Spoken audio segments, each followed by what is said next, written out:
I tell you what, I want to talk for a second about, because people have been asking about the book projects that I've had going on and what I've been trying to write around this trip. That's why I said I was going to take the, months of May, June, and maybe July off to finish these guys. I didn't set the phone off to finish the books, including the Louisville Wrestling History book that I've been working on. And this is Kenny Bolin. Kenny Bolin actually trying to call me on my phone now. I muted that. It's ridiculous that I can't even do a podcast without having to hear from Star Maker. And when he's not on, at least, like who was it? Damon? Was it Damon that didn't like Bolin? It was Max. Max. Well, no, Max. And of course, last week. Earlier in the show. Yeah, Max was last week. That was Damon. Damon said he's a whole ass. And I'm smoking this fuck. I wanted to go back and make sure I had that. Well, at least he's not saying that Kenny's half-assing things. Oh, no. But if he had to haul ass, he'd have to make 3 trips. But anyway, the Louisville history book that I've been working on, John Cosper, an author here in Southern Indiana, has been doing a great job, doing some of the research on the old days of Louisville. But I've actually been working on, the concentrating on the Jarrett days. And Mark James and I, who did Rags, Paper, and Pens, I've already had him scan like all the newspaper ads from the Louisville wrestling matches weekly from 1973 to like 1985. And we're already planning a 2-volume thing where not only are you going to get, he's doing it again. He's Star Maker Bolin continuing to, but you're going to get a 2-volume set, and not only are we going to have the newspaper clippings reproduced, but also all the results, the most ever assembled for Louisville wrestling matches. Good God, he will not get the idea. I don't want to answer this. How do I turn it off? Hold on, there we go. I think I've turned it off. Anyway, you can't get any peace from this guy. Anyway, where was I, Alice? 2-volume set. 2-volume set that the people will be getting. I believe that's where you were. Wait a minute. Holy shit. What? Hey, we're getting a call in on Skype. Do I answer it? No. What? We're trying to talk about the books here. No, I'm hanging up on him here. No. Are you seriously? Bolin is on Skype. Bolin is on Skype. I'm clicking disconnect on this one. Goodbye. What's he trying to do a run-in on the program? I can't answer that. No. Anyway, the most results for Louisville wrestling matches ever compiled anywhere. All the newspaper ads from the entire Jerry Jarrett run, 1970 through 1985. It's going to be a couple of volumes that we're going to reproduce programs. We're going to have behind-the-scenes info on what actually happened back in those days, as well as TV anecdotes and results. It's going to be so cool, but it's taken me a long time, plus the Smoky Mountain Wrestling book that I've been working on. Which is a whole nother research animal in itself. Oh, goodness gracious! Hold on, wait a minute. What? We're getting Bolin again. I feel like we might have to take this call, Jeff. Answer the goddamn thing and see what the fuck he wants. Let's do it. Hello. Is somebody there? Somebody there? What do you want, you fucking buffoon? We're doing our show.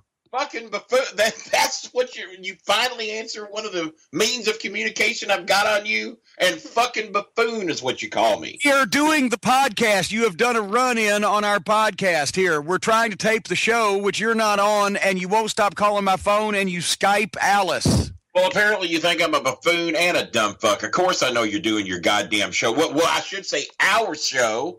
I'm the one that's supposed to be on this thing every week. As a matter of fact, I've seen your listeners. They're requesting me to be a co-host on it. But yet it seems like I've been blackballed the last 2 or 3 weeks, right when I need you the most, right when things are crumbling over here. You won't even pick up a goddamn phone call. What's the emergency? What's the emergency? What's the problem? I tried to call you. I've been down at the courthouse today, man. I've got legal problems going on. Oh, wait. I've heard, and we haven't even had time to talk about, your son, Catbox, has returned to the United States from Germany after 6 months on the run, abroad, and apparently he has upheld the Bolin name, if that's possible. He's a fugitive from justice. He's had a warrant out for his arrest at the courthouse. Is this what I'm hearing true? Well, that's kind of what some people are saying, but there's some truth to that matter. Yes, I guess technically there was a warrant, but what happened was when he went to Germany Oh, no. He had a speeding ticket. He got caught going 37 over in a school zone, and they don't look kindly upon it. 37 over in a school zone? Well, he was in a hurry. He was running late for, well, it wouldn't work. I forget where he was going, but he was late getting there is all I know. Oh, and I've asked him to slow down. You know me, Jimmy. I mean, I'm a stickler to the rules behind driving a car, and I try to pass those things on to my son. But he got going 37 miles over in a speed, and well, long story short, they gave him a ticket. He didn't pay it. He ended up going to Germany early. Thought he was going in late January. He went in early December. Wait a minute. Who changed his itinerary? Who changed his schedule? Well, he did. Then didn't he know that he was leaving the country with an outstanding legal obligation, still unpaid debt to society that was not paid? Of course. Well, it's a lot like when I got a speeding ticket about 20 years ago, and I knew I was moving to Nashville. I told them they could shove it up their ass. I knew I was leaving, and I was gone long enough. That ticket had disappeared by the time I got back. So well, you set a good parental leading by parental example on the statute of limitations. You're trying to teach the young man a lesson. I almost did. Well, my son has some pride, and he ran into some legal complications over in Germany, and I guess you call it deportation. I don't know, but he was asked to leave Germany. We'll get into that later. When the officials invite you to leave their country, that's usually called deportation. So, yeah, that's the word that was used. So I guess that's what they meant. But either way, we have attorneys working on that right now, and I don't want to get into the details as to why he's being asked to leave. All right, but he's left. So then, out of the blue, he lands back here a wanted man with a price on his head, and I guess he's scared to go out of the house without going to the courthouse because he just got home yesterday. Well, we didn't know that, but I was sitting there having dinner with my good friend Tim Dennison, the attorney here a few days ago, and I'd informed him that there were some legal complications going on in Germany, and could he handle it? It looks like my son might be deported. And he said, well, I'll get right on that. And when he brought it up, he saw that Christopher had a bench warrant out for his arrest. I said, my son? A bench warrant? A fugitive? Come on. Well, there's got to be a mistake. Well, it turned out that poor little Chris had forgot to pay the court cost of $134, and he forgot to take the driver's test that they wanted him to do down there in Oklahoma somewhere. But he wasn't planning on ever coming back to this country anyway. He was going to stay in Germany. So it slipped his mind since he wasn't planning on ever returning. Well, would you pay? I mean, let's be honest. Would you pay it if you knew you weren't coming back to a particular country? Well, I guess actually I've done this. How many fines you owe in North Carolina now that we're throwing dirt? I've done the same thing in New Jersey, which technically is a different country. So, all right. But anyway, so the point is you go to the courthouse day. Did you get him straightened out, or did they retain him or detain him? Or they didn't retain or detain him, but what they did is they made him stand in line like a common citizen, like a commoner. Normally, when a Bolin walks into a place of any type of establishment, we get preferential treatment. You know, it's always been that way. I've seen that. And if they don't know, we make sure we get it. Well, he marched to the front of the line. Well, apparently they didn't take too kindly to that, and they sent him to the back of the line. I guess he'd been gone long enough they'd forgot who he was and who his father was. So they sent him to the back of the line, and he was in the back of the line so long that he started getting angry. And then a fight broke out between a Mexican lady and a black lady. Christopher tried to intervene to break it up. They start hitting on him, so he took a couple of swings back. Wait, he's swinging back at the women? There were two of them. There was the he was outnumbered. Obviously, had no. Okay, go ahead. I'm sorry. So he had the situation. He had to defend himself, and he was throwing forearms. He didn't really throw a fist. He didn't slap anybody. He didn't call anybody a bitch. He was just trying to keep them off from him. So fortunately, the officers understood.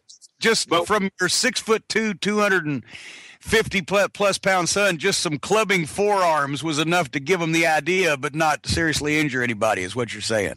I guess that might be one way to look at it, but he got the women off from him. The police apparently kind of understood. They didn't arrest him or anything, but they did make him go to the back of the line again. So we got there roughly at about 12 o'clock, 12:30, and I'm in the car. You know me and my health. I can't be ranting all over Louisville. And you can't be bothered with standing up. No, and for long periods of time, let's call it what it is, and crossing streets and elevators and escalators. Sometimes the escalator don't work. Sometimes the elevator's late, and it wears and tears on my health. There's only so many. It wears and tears on the escalator too. I've seen it numerous times. My current stance, the Bolin. I'm currently, as I'm an ill woman and bedbound. There you go. you may know something about how I feel then. Maybe you'll spread a little sympathy over my way. So I sat in the car like a good father waiting on his son. I gave him the cash out of my pocket, not even a debit card. I said, here's cash, son. We don't want any problems. Go in there, get this stuff rectified. You can pay me back with your taxes, because he's getting ready to pay his taxes here real soon. And well, there's a first. Congratulations. He promised me that he would reimburse me every penny, and my son's good for his word. I know he'll pay me, so I'm not worried about that. So I see doubt in your mind. I didn't say a word. I'm just. Yeah. Would you continue telling his story? So your son's in there trying to get out of jail. So you're finally, in the car on your fat ass doing nothing except biding time. I was watching television. And watching television in your car, that souped up. What year? Just do describe the car. I must hear. What year is that car? What year is that car? It's a 2002 Lincoln Town Car that I got free. Solid jet black. Solid jet black. Ragtop, right? Ragtop. Ragtop. Got the. Wait a minute. You've got a DVD screen and player in every one of the four seats. Driver, passenger, two back seats. Yeah, everybody. How does a DVD screen work in the driver's seat? On the sun visors. On the visor. Gosh. So you've got one dead center for everybody, one in each visor up front if you want your own personal viewing. And sometimes when I'm driving, I can't be glancing over to the right and looking at the dead center screen. So I drop my visor down and I got a screen right there in front of me. Oh, it's yeah, and I can see everything just fine. So besides that, it needs this Google Eye shit. I mean, I've got my problem solved. I don't need Google Eye. You got the BS logo in huge white letters on both doors on the sides of this thing. Just fair warning, so people. And that's to get the preferential treatment. People see that logo and they back down. If there's a tie at a four-way stop, they see that logo. Let's not even say that. Let's get back to our story. Let's say that you're sitting in that car that we've just described, and your son's in there trying to pay his fine so they won't arrest him. Once again? What I did not factor in is that I got a 1,500 watt sound system in there to go along with all those DVD screens. Every screen was on. With your son, Catbox, getting out of jail. I'm getting to that. He's in there trying to take care of the ticket. I'm trying to be entertained. I'm watching my shows. I'm watching The Rifleman, Bonanza, Gunsmoke. On Me TV, I've got a television antenna built in where I can get high definition TV right there in my car. Tell us more about your needs. Go ahead. Keep this up. I'm watching my shows, and I forgot that I had 5 screens on and 1,500 watts of sound. He had been in there the better part of 3 hours. Well, apparently I dozed off somewhere during Bonanza and woke up somewhere during The Rifleman. And when I did, the screens all went black. I said, well, what the fuck? Something's gone wrong with my system. That's the first thing I said. And what it turned out is that when I tried to start the car to see what the problem was, the car wouldn't start. The battery was flat dead, drain dry, wouldn't even light up the goddamn temperature gauge. Poor Chris is still in the courthouse because he's been sent to the back of the line so many times. He's now still 6 deep because fortunately my cell phone battery was working. I was able to get through him. And here I have no car battery power, but I had enough power to call you on your phone because I know you got AAA gold. And all you had to do was phone them and say, hey, I'm parked in a parking garage with Star Maker license plate, and my logos have been. So wait a minute. You mean to tell me all the times, Dave, you've been calling my phone incessantly since midday today? Yes. And I have not been answering because I've been busy. I've had work to do. I've had important things to do. Yeah. You were calling to try to get me to let you use my AAA card for an incident 20 miles away, not involving me. I would have done it for you if the first thing they ask you is the card member at the car to begin with? Einstein. I had that covered. You had an important meeting to go to, and you left me there to man the car, and my friend Kenny Bolin to be there to take care of this. And I didn't leave you my card. Now this is not even a scheme worthy of you. No. Well, you had to keep your card because of in case you broke down with the friend that gave you a ride, you might need your card. So it would have worked. Believe me, I've done it before. It worked with Aaron. I'm sure you have. So what happened? You didn't answer the goddamn phones. What happened? I guess I've buried the lead here. So Catbox pays his fine and comes out there, and I thought this is where all the excitement was going to be if they kept him in jail or incarcerated him, the young man. Instead, now the focus has shifted Yeah. If Right you will, right to the garage where your car is dead because you've run your fucking 5 screens and your 1,500 watts while sitting on your fat ass waiting for your son to get out of jail. Right in the about a 350 mark, I see my son coming up, and I'd let him know we got bad news. The car won't start. He's been in line in there for the better part of 3 or 4 hours. Now the goddamn car won't start. Uncle Jimmy, Godfather Jimmy, won't answer the goddamn phone, so we can't use his AAA card. We called his stepdad. He can't come because he's got plumbers in the house putting in a new bathroom. Didn't want to leave the plumbers alone. He hired plumbers he didn't fucking trust. Well, that's sad. You never know. You never know when a plumber could go wrong. But go ahead. Well, we called his mother. His mother couldn't help us because she had to work till 5:30 in a nursing home. I understand his mother's never been helped with plumbing or rides. I called Walter T. Cotton, a good old friend of mine. No, he's asleep because he sleeps all fucking day. He won't be up till 8 or 9 o'clock tonight. So I basically had nobody to turn to. So what we did, the Prince come up with a pretty damn good idea. He said, here's what we're going to do. He says, Dad, you're disabled. You're in a beautiful Lincoln Town car with logos all over it.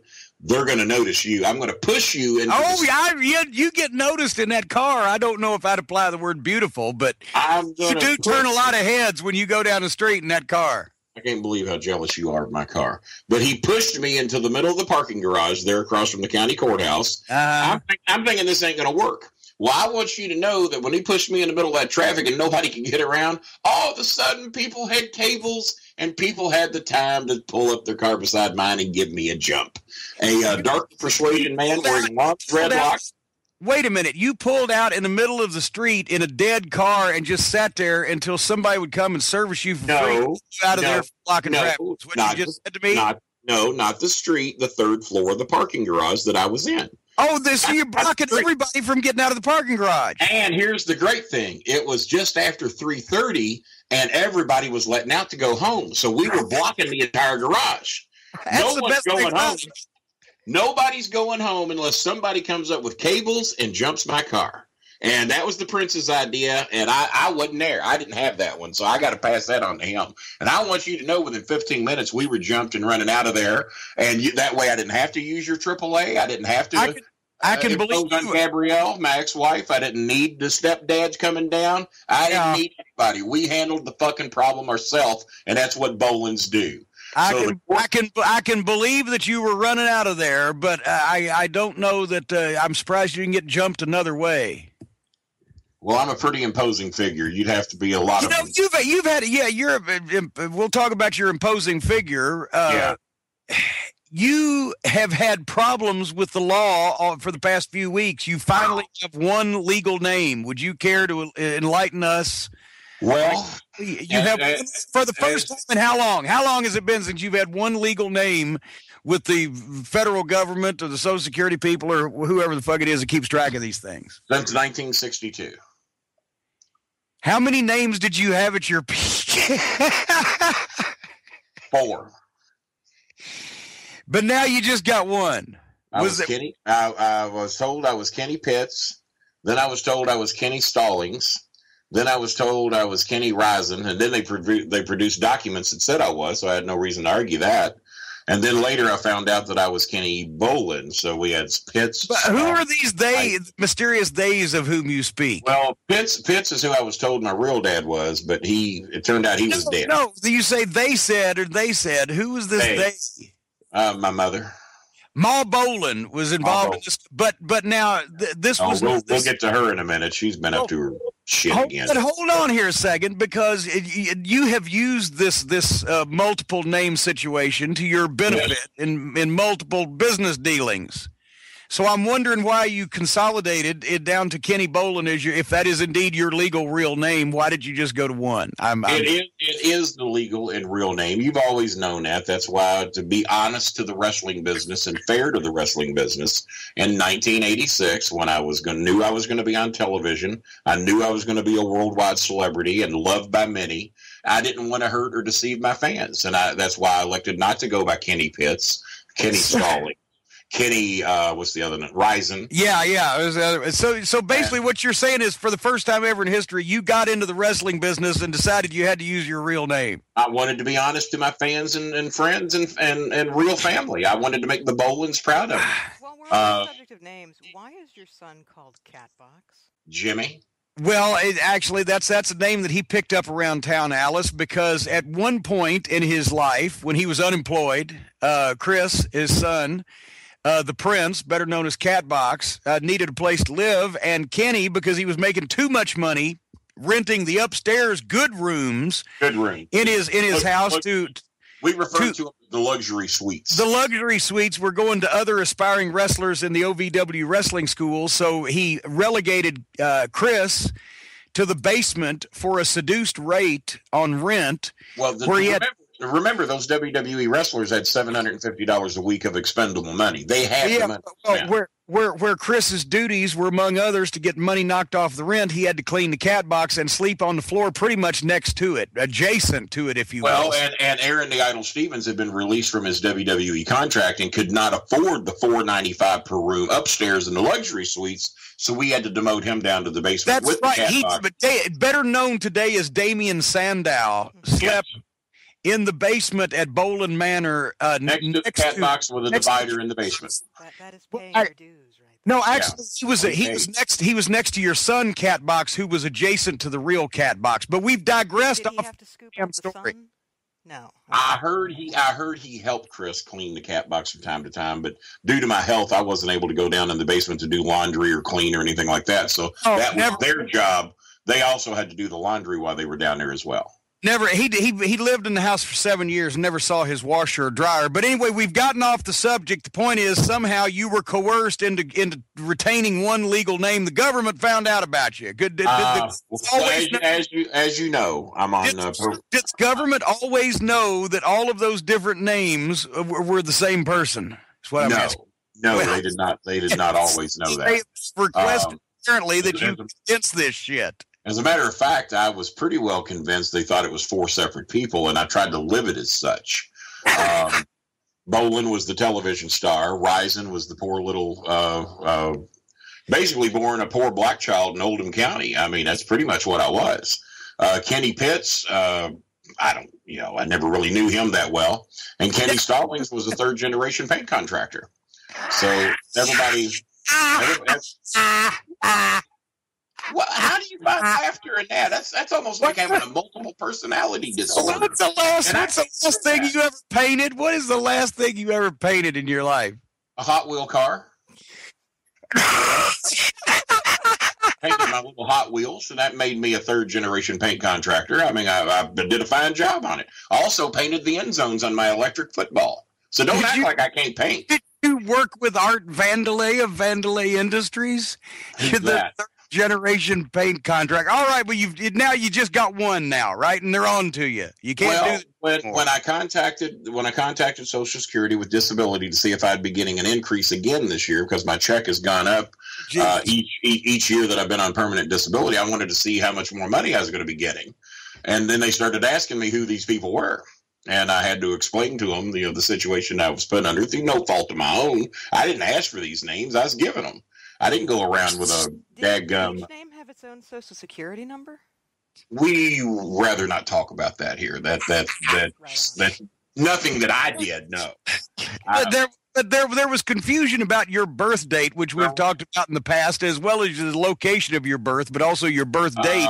Kenny Pitts. No, wait a minute. Part of it came from a made-up goddamn birth certificate. That was the Risens did that. Johnny Risen, when they had my birth certificate made, well, there was a lot of shame with being born a Risen. Not only was he the last cattle wrestling. Shut up. Not only was he being arrested, he was running from the law, I think, when he married my mother. And then they finally caught up with him for the cattle rustling thing. And then he was the last man ever in the state of Kentucky convicted for cattle rustling. But we went to Florida for quite some time, and which I found out later hiding from the law because they were looking for him here in Kentucky. All right. They weren't as advanced then, so that's how I become Kenny Risen, born in St. Petersburg, Florida. But my stupid stepdad didn't know what day I was born on, and he put March 13th. So I had the wrong birthday until I was 54 years old on my driver's license. When the entire world knows it's March 16th. Well, everybody knows. Everybody knows. At least you've got it wrapped up finally. But finally, Social Security agreed with me that this was no fault of my own. I went down and explained my story to them. They bought it, and they sent me a Social Security card that says Kenny Bolin. Why are you laughing again? I don't know. They sent me a Social Security card. I got a birth certificate. Ma Bolin finally did something nice around here. She went down to Frankfurt and got me my real birth certificate, and there it was. Kenny Bolin. Wait a minute. All right. You Samaritan Hospital in Lexington, Kentucky, born March the 16th, like I always knew. Don't give your personal information out on the internet. I gave out my Social Security number, man. You got to slow me up. Ma Bolin, you just talked about Ma Bolin. It's all over town. Is the story true that Ma Bolin called the cops on you? Yeah, you know goddamn well it's true. Because once again, I tried to call you to get you to collaborate who I was and that I wasn't breaking into my own home. And once again, you didn't answer the fucking phone. You wanted me to collaborate who you are? Well, you know who I am. You've known me as Bolin for the better part of 20-some-odd years, 30 years. Well, you knew me as Rising, and then you knew me as Bolin. He had to corroborate that you were you to... He needed to tell the cops that I'm me.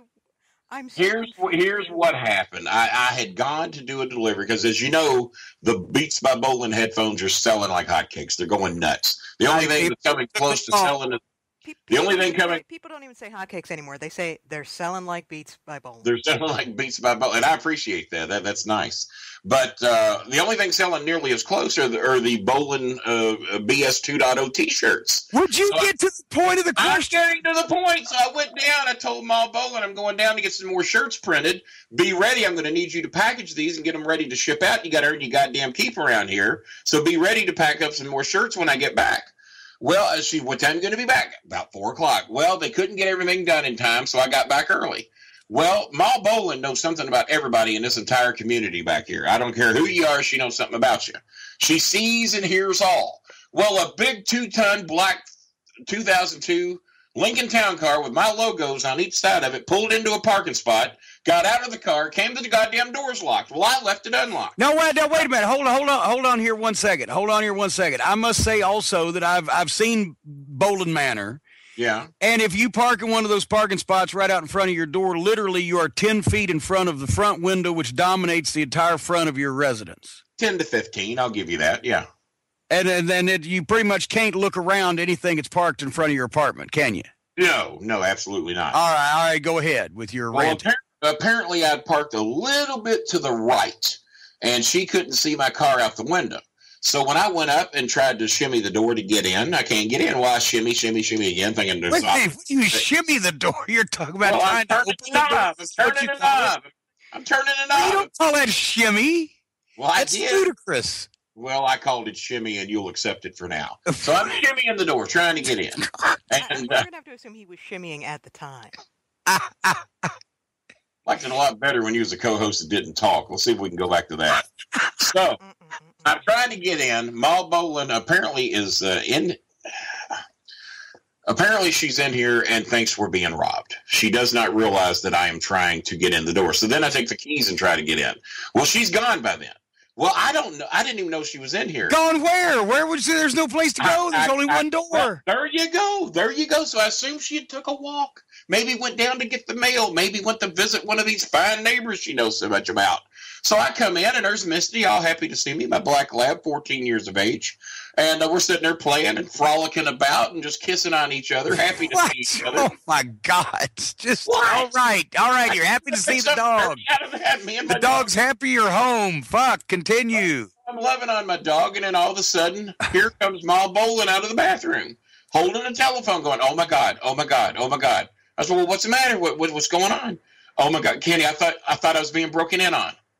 I was being broken in on. It's me, Mom. I'm trying to get in the goddamn house. Well, I've been called 911. The police are on their way.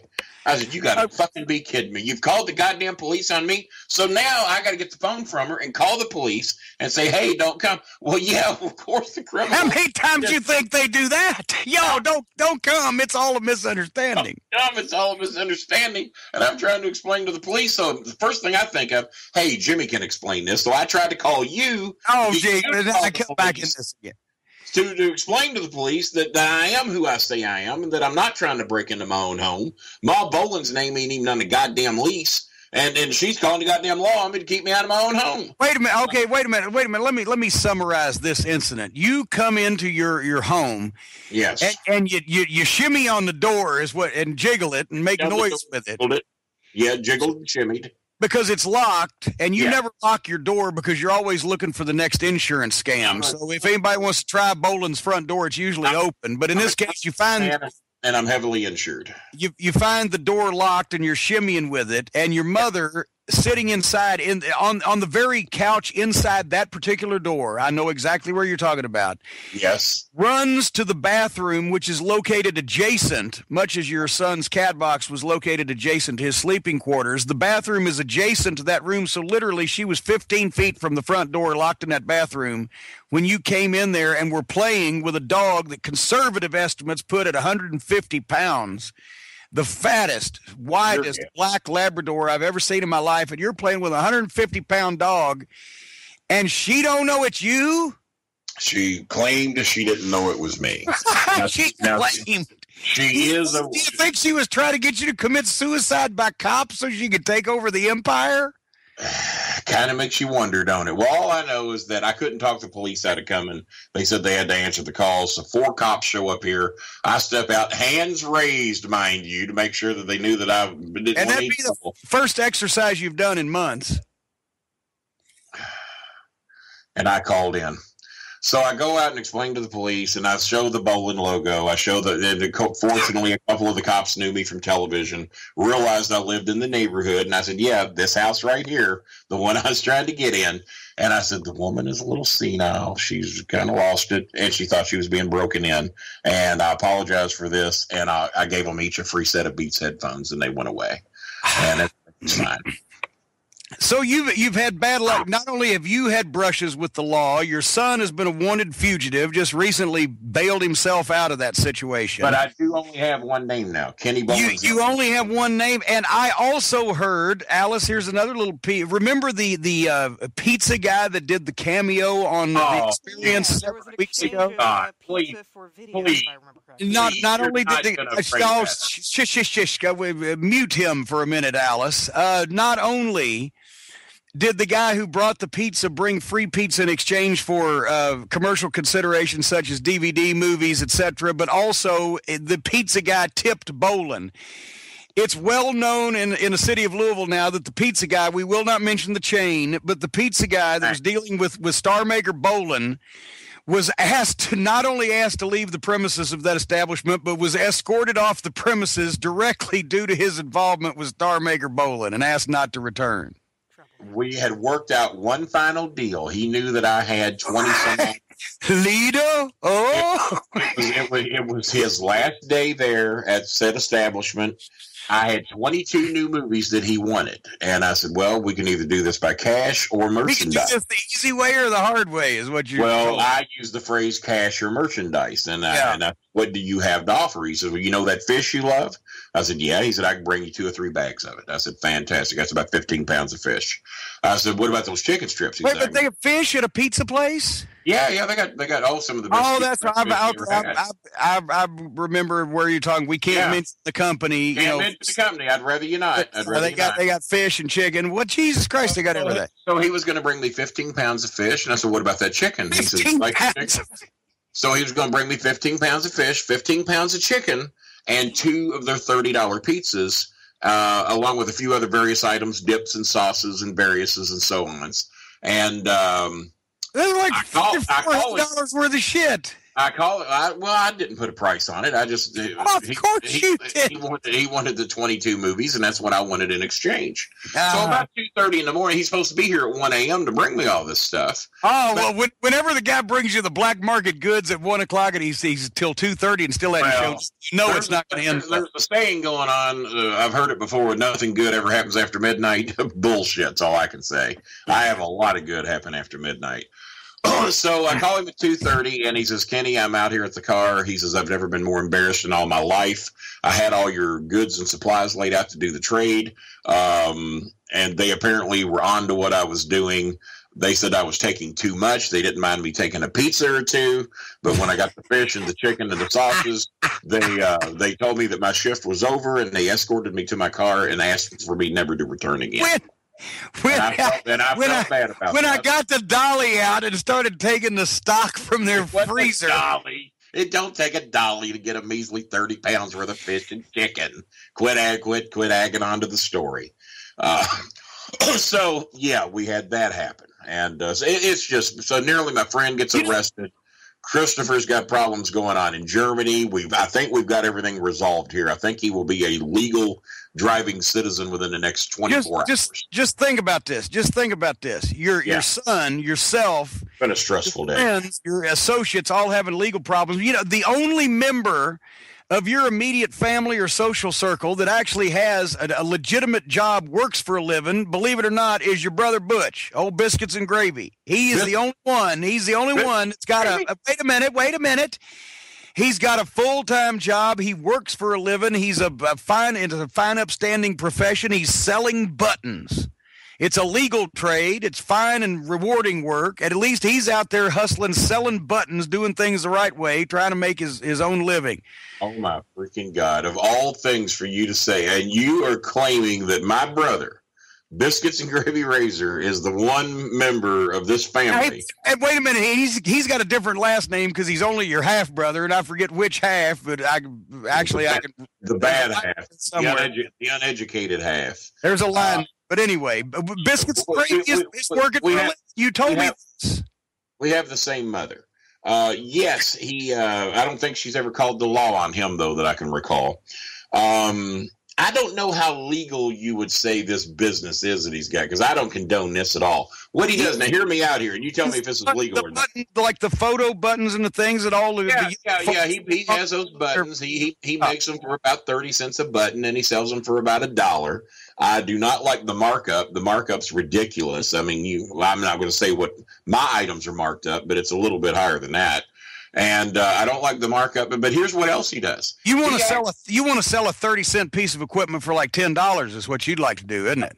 Well, exactly. I mean, that's how you make the most money. Buy low, sell high. If you'd listen to me, I'd teach you how to run your stock market, the little things you got going on there. I could work the stock market great. Buy low, sell high.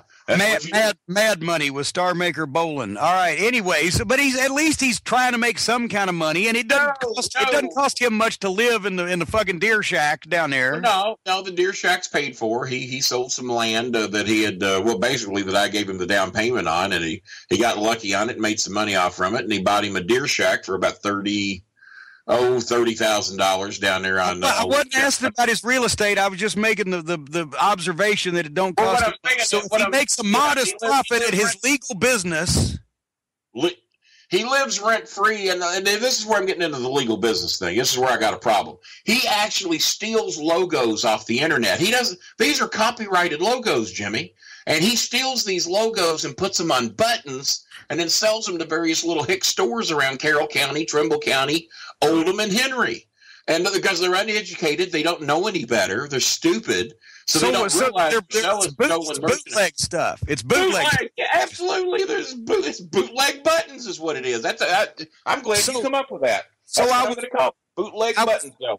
I was wrong all along, and he's making a crooked living, and he's not worthy of our praise and our admiration. No. Somebody of an educated level is going to figure out what he's doing, and they're going to arrest him and take him to jail. So what he's doing is he's taking copyrighted intellectual property and material in entertainment and on the internet, and he is copying this and selling it for his own personal gain.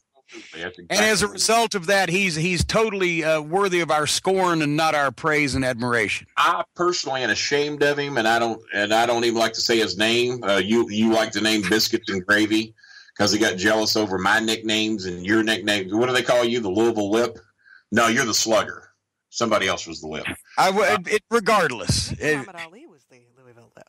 Yes, it could have been. I've heard the name, but that But so now that you brought all this stuff upon my family, do you mind if we have a common friend? You know the name Jerry Jarrett when I throw that name about, right? Yeah, yes, I do. Have you been bothering Jerry again? No, I don't bother Jerry. I've never bothered Jerry. Do you, other maybe than that great debate we had? I saw that posted on Twitter today. Somebody thought that was real funny to rehash that and post that. And Jerry had some disparaging things to say about me.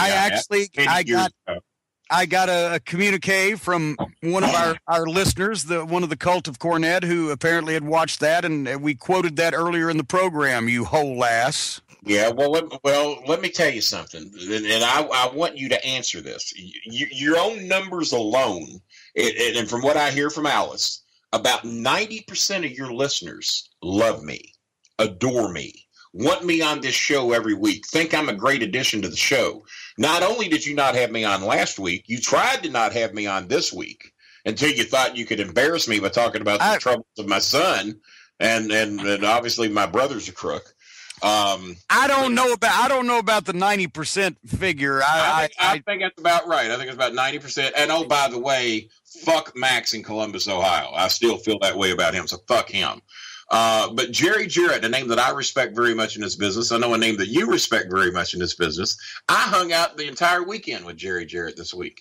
And Jerry yes, you did. As a matter of fact, you told me 5 days in advance that you heard he was coming to town and told me the wrong day, and then told me you were going to tell him to cancel because it was up against the Louisville, Kentucky game, and then it turned out to be the next day, which you told me with 1 day's notice when I already had commitments. I had some bad, and so that way you could monopolize Jerry Jarrett's time while he was in Louisville, Kentucky, and take him out to eat and butter him up is what you were trying to do. I love how you try to phrase things. None of the things that you're saying are even remotely true. Oh, all right. What happened was I had some bad information, and I gave Jerry some bad information that I quickly rectified. Still recommended that he come another time and allow me to be his personal promoter. Nobody promotes like Kenny Bolin, and maybe I haven't even. I can believe that. No, I would let you help me because you've done a little promotion in your day. Can you imagine the two of us promoting Jerry Jarrett? But he wanted to honor his word. He said he was coming, so he came. So I wanted to show him what life with Kenny Bolin was like. Here he's been around.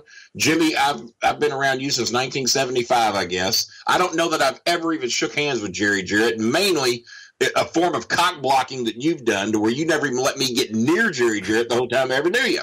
So here is what I was afraid he would blame me for you. You just set yourself up. You are burying yourself so deep right now because I'm getting ready to read to you what Jerry Jarrett posted on his Facebook wall for the world to see. I don't know if Alice has been able to read it yet or not. Maybe Alice ain't a friend of Jerry Jarrett's, but I am, so here we go. I want to thank my friend Kenny the Star Maker Bolin for a good meal and even better conversation during my visit to Louisville. Walter T. Cotton joined us, and we had Walter's a good guy, and we had a good time walking down memory lane concerning the good times at the Louisville Gardens. The one sour note to my trip was discover that another friend's honesty, integrity, and character was brought into question. You want to know who that person was, Jimmy? Jimmy Cornette. Oh, me. Jimmy Cornette. I'm reading a quote here. This is for the world to read. I ain't making a word of this up. Jimmy Cornette has for years advised me that Kenny Bolin was a tightwad and that only thought about himself and would not buy his mother a glass of water on a hot day. He also disparaged Kenny Bolin's good name by stating that the only fame Kenny ever got was by riding Cornette's coattails. Well, all of these statements were proven to be untrue. Kenny and Walter picked me up at the arena, took me to the restaurant of my choice, encouraged me to order whatever can only be described as a feast. Everyone in the restaurant knew Bolin, and when the huge bill came, the manager came to the table and said, "Mr. Bolin, I am honored to serve you and your guest, and the meal is my treat. Thank you, Kenny Bolin, for a wonderful weekend." Jerry Jarrett. So you still didn't... Right after that, Kenny commented, "Jim, Stacy Cornette can bite me." You still didn't pay for the meal? Did you pay for that meal? Technically, my fame and good name. You have hornswoggled Jerry Jarrett. You have pulled the wool over over the eyes of one of the smartest men in the history of professional wrestling and made him believe that you are somehow a big business typhoon in this community when actually all you are is a giant bag of hot air. Explaining to him that he could stay here for 10 days, eat 3 meals a day, and that he would never pay for a meal as long as he was in my presence. Can you state that, Jimmy Cornette? Unfortunately, I cannot. Sure. Exactly. You would have him reaching in his pockets. Well, son, when you hang around me, I don't let people reach in their pockets and pay for a meal. No, you reach in their pockets for them. You hurt me sometimes. Do you want to talk about the basketball game, because that's the only thing we haven't talked about since you've co-opted the rest of my program. I had things I was going to talk about today, and I talked about them because you're blathering on. Who are you? Wait a minute. Hold on. Good luck in smoking that fuck. From Damon is this guy the biggest douchebag in world history? That's what some of your rave reviews are. Who's saying this? Okay, and that's Damon. I didn't see that. Hey, we actually got a piece of the show done before you showed up. Do you want to talk about the ball game? We're almost out of time here. Absolutely. Jimmy, whatever I can do for you, friend. Oh, that's right. You could have given me a goddamn jump, but there went. But no, I'll talk about the ball game with you. Go ahead. We at least had pizza and wings to drown our sorrows. And actually, you got $10 off the pizza because I was paying for it. So instead of getting it free, you got it $10 off. But I got it. Well, Bear Nose, we'll mention their name. Bear Nose used to be a sponsor on the OVW TV show, and I was going to get it for free, but they were off doing a business deal in China, trying to open up some more Bear Nose in the great country of China.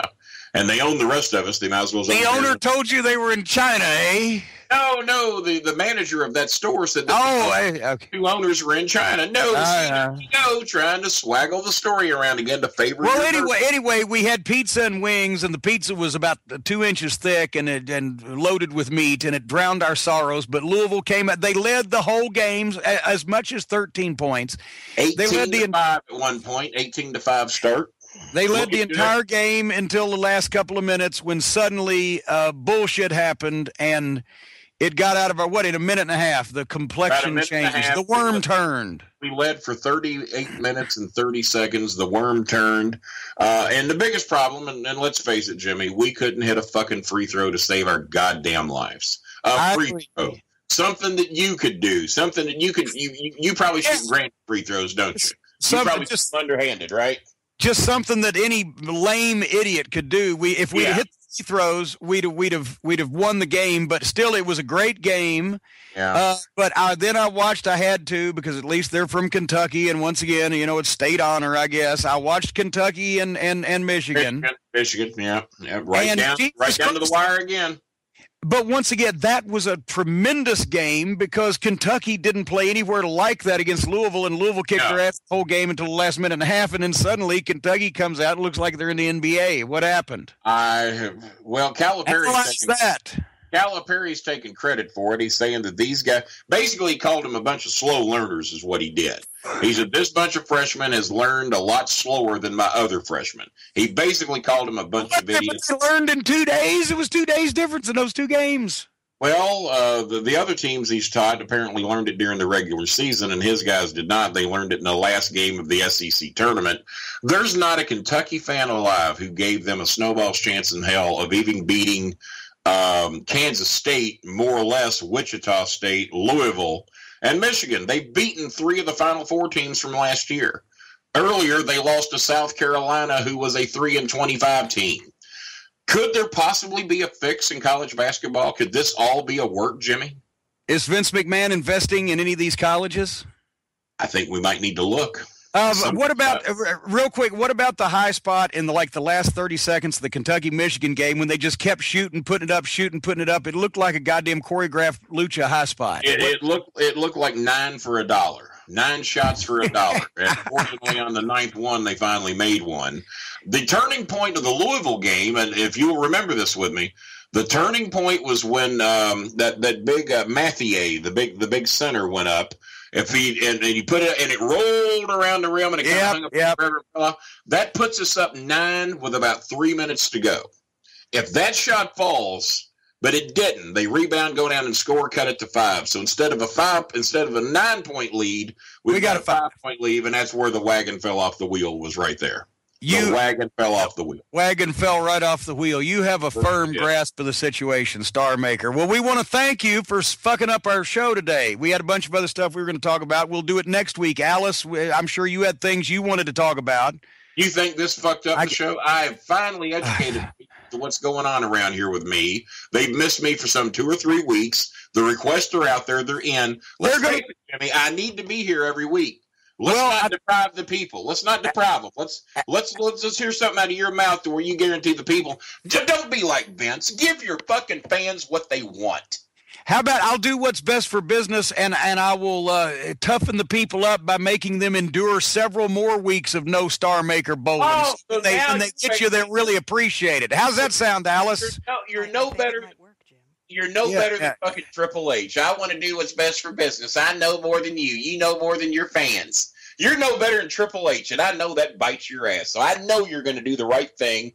Love your fans and give them what they want. They want me. I read the letters. I see what's written to Alice. I see what's written to you. I'm tagged in all of them. Face the facts, Jimmy. They want me on this goddamn show. So put me on. You, sir, are the biggest douchebag in world history. And ladies and gentlemen, for the biggest douchebag in world history, the Star Maker himself, Kenny Bolin, and my co-host, Alice Radley, we will be back next week, just not with him.